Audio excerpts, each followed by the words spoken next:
ఏంటన్నా మీకు చెప్తుంటే వినబడతలే, మీకు చెప్తుంటే వినబడతలే, మీకు చెప్తుంటే వినబడతలే. ప్లీజ్ లాఠీ చార్జ్ కాదన్న, పోయి మాట్లాడు. వెళ్తాం లోపలికి వెళ్తాం వెళ్ళమంటే వెళ్తాం అన్న ప్లీజ్ వెళ్తాం సార్ వెళ్తాం మేము వెళ్ళమని మీరు చెప్తే కూడా లోపలికి వెళ్తాం వెళ్ళడానికి ఏం లేదు.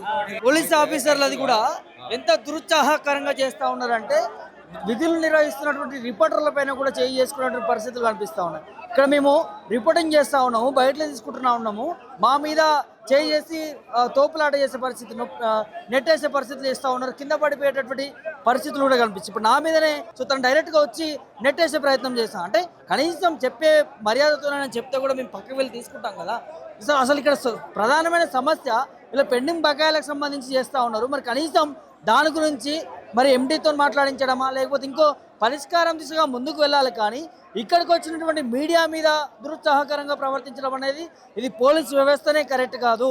సో ఇవాళ ఏ మీడియా పైన కూడా ఈ విధంగా వ్యవహరించడం కరెక్ట్ కాదు. వాళ్ళ రిపోర్టింగ్ చేస్తున్నటువంటి రిపోర్టర్ల మీద మా మీద కూడా ఈ విధంగా దాడులకి పాల్పడడం అనేది చాలా బాధాకరమైనటువంటి పరిస్థితులు. ఇది చూడొచ్చు మనకి ఆ విజువల్లో కనిపిస్తున్నటువంటి పోలీస్ ఆఫీసరే మీడియా వాళ్ళని చూడకుండా కూడా డైరెక్ట్గా నెట్ వేస్తూ ఉన్నాడు. వారిని కొంచెం దురుత్సాహపరమైనటువంటి దాని మీద కూడా చేస్తున్నటువంటి పరిస్థితులు కూడా స్పష్టంగా కనిపిస్తున్నాయి. ఇక్కడ చూడొచ్చు మీడియా మీద కూడా ఆంక్షలు విధిస్తూ మీడియా మీద కూడా పోలీసులు దాడి చేయడానికి కూడా వెనుకాడబోకుండా చేస్తున్నటువంటి పరిస్థితులు కనిపిస్తూ ఉన్నాయి. సో ఇక్కడ ఉద్రిక్తత పరిస్థితి పోలీస్ వ్యవస్థ అంతా కూడా ఏం చేస్తూ ఉందో మనకి స్పష్టంగా తెలుస్తూ ఉన్నది.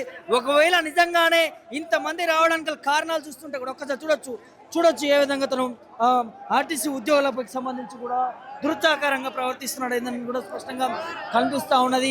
సో అందరి మీద కూడా అంటే వారు ఆవేదన ఏంటి, వారు ఎందుకు రావడం జరిగింది ఇక్కడికి, ఏందనేది కూడా కనీసం ఆరా తీయకుండా మాట్లాడించే ప్రయత్నాలు కూడా చేయకుండా మరి అందరినీ కూడా మరి కొంత మ్యానిహాల్డింగ్ చేస్తున్నటువంటి పరిస్థితులు కూడా కనిపిస్తూ ఉన్నాయి. సో ఇటు ఆర్టీసీ ఉద్యోగులకు సంబంధించి పోలీస్ ఆఫీసర్లకు సంబంధించి కూడా సో తనే మీడియా మీద కూడా కొంత చేయి వేసుకున్నట్టుగా స్పష్టంగా కనిపిస్తూ ఉంది. పొలిటెంట్ మీడియా రిపోర్టర్ పైన కూడా అంటే మా మీద కూడా చేయి వేసుకున్నటువంటి పరిస్థితులు కూడా కనిపిస్తున్నాయి. అంటే పోలీస్ వ్యవస్థ ఎంత దారుణానికి రోజు రోజుకి దిగజారుతుంది అనేది స్పష్టంగా కళ్ళకు కట్టినట్టుగా కనిపిస్తూ ఉన్నది. చూడొచ్చు మీడియా మీద ఏ విధంగా దురుసుగా ప్రవర్తిస్తున్నారు పోలీసులంతా కూడా అనేది స్పష్టంగా తెలుస్తూ ఉన్నది. కనీస గౌరవం అంటూ కూడా లేకుండా పోయినటువంటి పరిస్థితులు కనిపిస్తున్నాయి.